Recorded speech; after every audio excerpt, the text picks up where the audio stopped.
Some people don't like loading film. I actually really love loading film. It gives me a feeling of excitement, like I'm going to go on a trip and I'm going to expose some film, and even when I'm unloading it, I feel like I can't wait to get the film back from the lab. So right now, I'm loading 4 sheets of Provia 100, and then I'm going to load 2 sheets of Ilford Delta 100. And you guys ever wonder how far you're supposed to put your arms in these things? Because, you know, sometimes I wonder if I'm putting my arms in wrong and if I could expose light into this thing. But maybe just the fact that I'm in this kind of dim lighting won't really do anything. Just because I'm extra paranoid, I'm wearing a long sleeve or a hoodie when I load my film, just for an added layer of protection. So now I guess I gotta film like 5 minutes of video just for these like 30 seconds of me talking.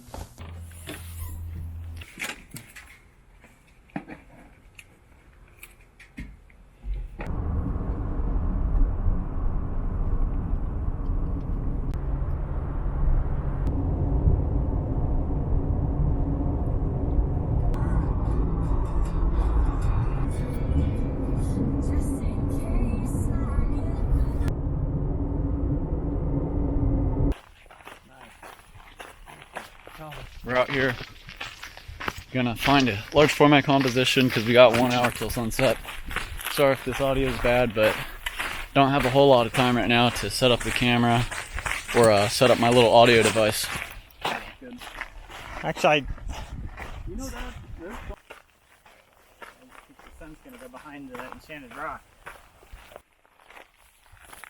Oh, you gotta get up and shoot down, right?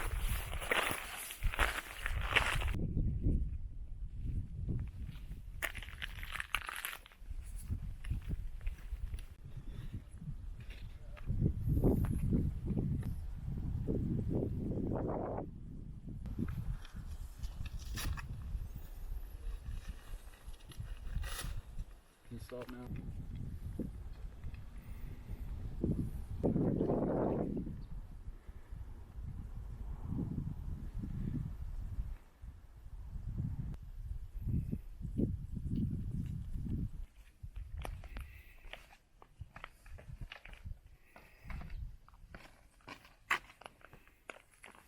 Don't have a whole lot of time right now. The sun's gonna go down and I need to capture the soft lighting, so I'm just trying to focus really quickly.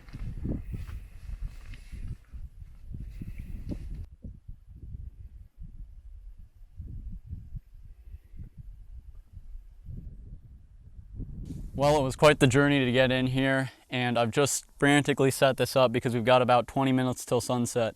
And now we have this really beautiful kind of ambient lighting showing up, and I think it's going to do really well on Provia 100, which is what I'm shooting right now. I have 4 sheets of Provia 100. I have 2 black and white. I don't think I'll use the black and white. What I've done is I've used my 75 millimeter, it's a really wide angle, and then I used back tilt, and that just emphasized this area of the foreground. What I'm doing is making something that is a little more abstract. So you're going to have these really cool kind of shades of rock color here in the foreground. Then that's going to lead you into the cactuses, and then that's going to lead you up to the sky. Now the predicament I'm in with the sky is, if you shoot film, you know that it's kind of hard to get an in-between, a perfect in-between between the darker foreground and the sky if you're doing a sunset shoot like this. But it is better to, if you're doing slide film, to do to underexpose a little bit, because the sky is going to be the thinnest part of the negative when it comes to that type of film. So as long as you can get enough detail in the shadows, you'll be able to pull that out a lot easier than the sky. Now what I'm hoping is that that sky is going to light up bright pink, and then I'm hoping that that's going to cast this beautiful warm reflected light into here, which is going to look nice on Provia. So I can only hope that I get a good exposure and that my focus is good. I have kind of bad eyesight, so when it comes to using the loop, sometimes I'll be trying to look just the right way through the loop, and it'll be kind of out of focus, and then it'll come right into focus. So I think I did it right, and this lens right here, it's a Nikkor 75mm f4.5, has so much focal length to it, or not focal length, but depth of field for focus that I've found. This is my first time using it. So I'm gonna keep shooting. I'm gonna show you guys these photos and talk to you in a bit. So if you're wondering what I'm using to film this, it's actually called the DJI Osmo Pocket. And this thing is basically the size of like a candy bar. It stabilizes itself. You can move the camera like this and nothing's happening. And it shoots in 4K. So this is just a great camera. I could record all the videos like this. This video I would be setting up my other video camera to get some more stable cinematic shots, but just because of the timing and how much little time I have, I might do that at the end, or I might not do it at all. So let me know how you guys think about this little thing, because I could use this as my new kind of talking camera.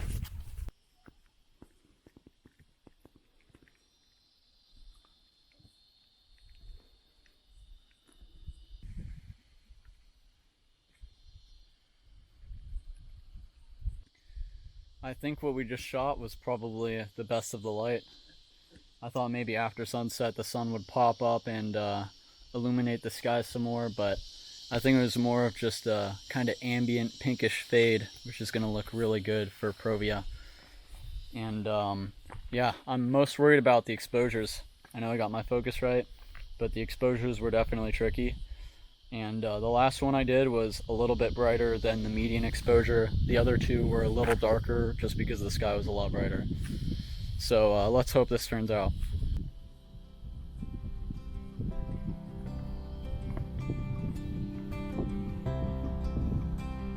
Let's go.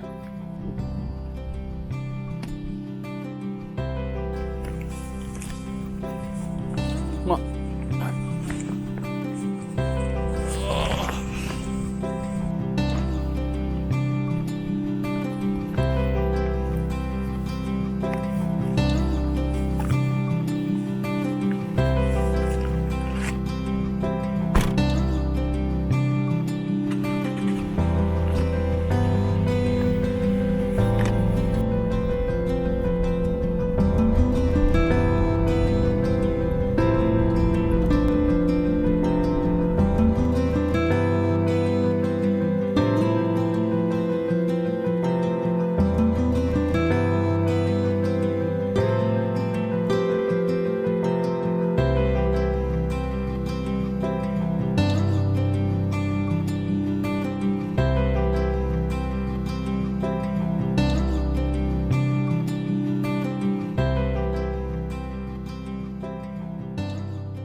Pretty fun when you're setting up your photo gear and then you get some older folks coming up and asking you about the camera and being all interested in it.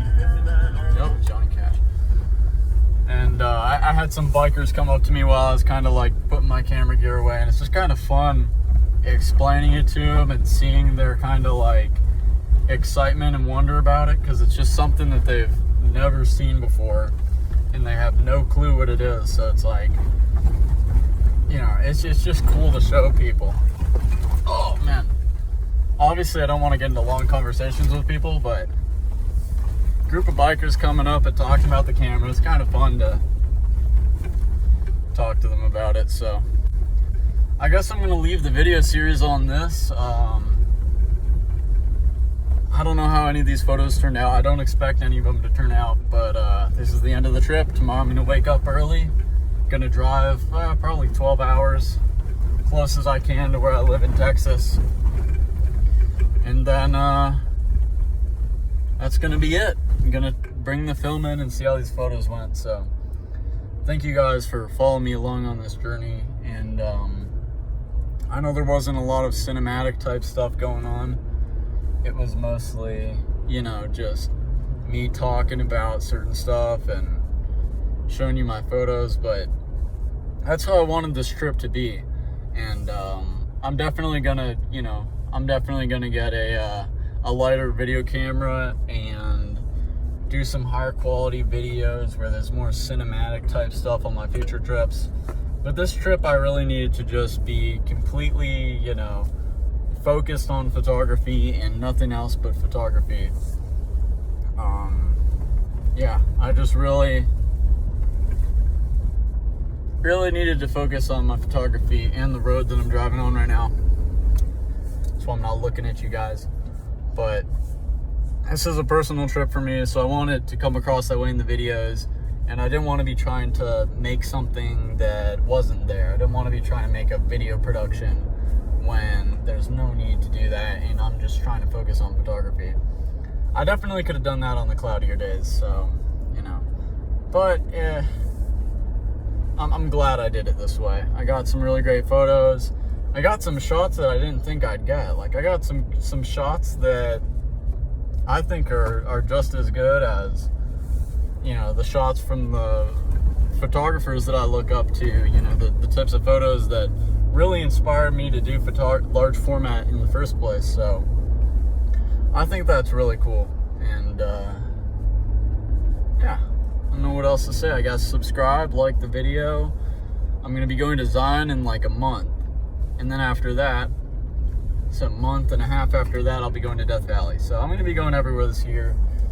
Subscribe, because you're going to get to see some cool large format photos from the perspective of somebody who's just starting large format again. So I'll see you guys later.